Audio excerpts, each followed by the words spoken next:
সবসময় সবসময় আগে লম্বা নেবেন, এই লম্বা নেবেন, লম্বা যতটুকু নিলাম।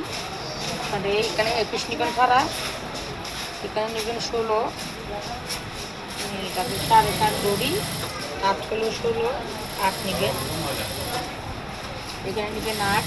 আর সবসময় কাপড় কাটবেন আয়রন করে, আয়রন করে কাটলে কাপড় সুন্দর হয়। কেন হলো তো 44 বডি, 44, এখানেও সেম, কিন্তু এখানে একটু 43 হবে। আর এখানে হবে কোমর হবে প্রায় 58,